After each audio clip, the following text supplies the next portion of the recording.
이곳은 유럽에서 가장 아름답고 평화로운 휴양지로 불리는 몰타입니다. 2016년 여름, 이곳에선 상상조차 할 수 없는 충격적인 사건이 발생합니다. 17살 독일 청년 마이크 만스홀튼. 가족의 품으로 돌아온 그의 시신에는 심장, 뇌, 폐, 간, 신장 등 11개의 주요 장기가 모두 사라져 있었습니다. 오늘은 수많은 의문을 남긴 마이크 만스홀튼의 사건입니다. 독일 올덴부르크. 여행과 도전을 좋아하던 한 소년이 있었습니다. 마이크는 어린 시절부터 가족들과 774일간의 세계여행을 했고 요트로 대서양 횡단에도 성공했습니다. 성적도 항상 1등이었던 그는 졸업 후 항공 엔지니어로 일하며 처음으로 부모님 없이 혼자 여행을 떠나기로 합니다.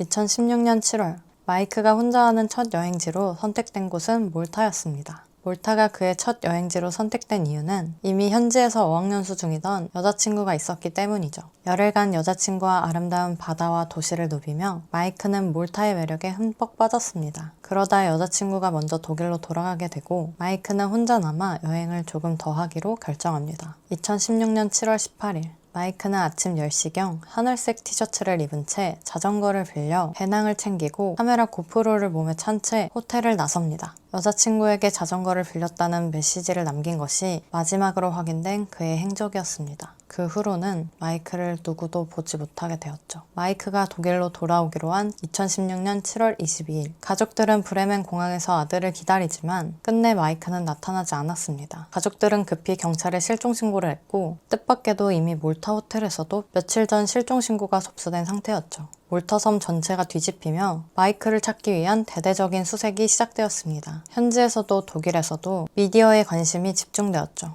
마이크를 찾기 위해 마이크의 아버지와 그의 형은 직접 몰타로 향했는데요. 관광객이 가득한 섬이지만 아들을 찾는 일은 너무나 힘들었습니다.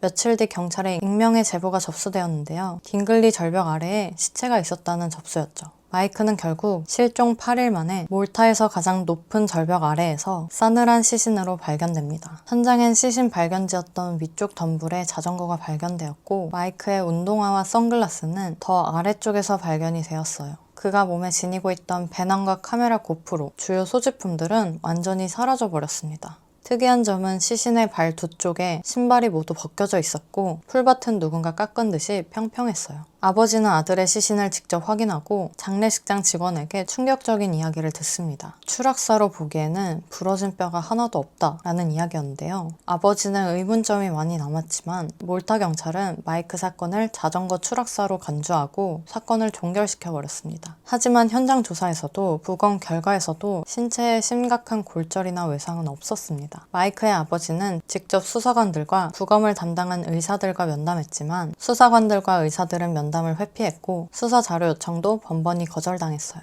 2016년 8월 17일 마이크의 시신은 독일로 송환됩니다. 마이크의 시신을 담당한 장의사는 나이에 비해 시신이 너무나 가볍다는 점을 꼬집었는데요. 당시 시신의 체중은 16kg으로 검사 결과 시신에서 뇌, 폐, 간, 신장, 심장과 같은 주요 장기들 11개가 모두 사라져버렸다는 것을 확인할 수 있었습니다. 일부 남은 장기들도 손상된 상태였죠. 독일 부검팀은 시신의 방부 처리 흔적이 전혀 없다고 밝혔습니다. 야생동물이 장기를 먹었다는 몰타 측의 해명과 달리 현미경 관찰 결과 절제면은 너무나 깨끗했고 동물의 이빨 자국이나 뼈 파손 흔적 또한 없었다고 밝혔어요. 심지어 마이크의 뇌가 햇빛에 녹아 증발해버렸다는 몰타 측 법의학자의 주장은 과학적으로 불가능하다는 결론도 내렸습니다. 실제로 몰타는 유럽 인권위에서도 인신매매, 장기밀매와 같은 파생범죄위험국으로 지정된 바가 있는데요. 당국은 인신매매와 장기밀매를 극구 부인했지만 젊고 건강한 외국인 남성, 모든 장기 소실, 외상 없이 버려진 시신, 모든 정황은 조직적 장기 적출 범죄 가능성을 시사합니다. 이후에도 마이크의 아버지는 여러 차례의 항의와 자료 요청, 언론 취재를 위한 직접적인 몰타의 방문까지 멈추지 않았습니다.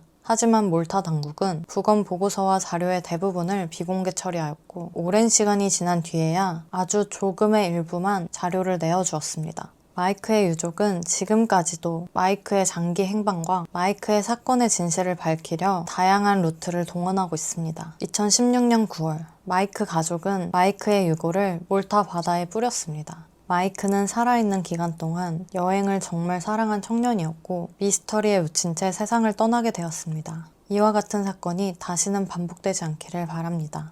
오늘의 고요 속의 고요는 마이크 만스홀튼의 사건이었습니다. 다음에도 더욱 심층적이고 충격적인 사건으로 찾아뵙겠습니다.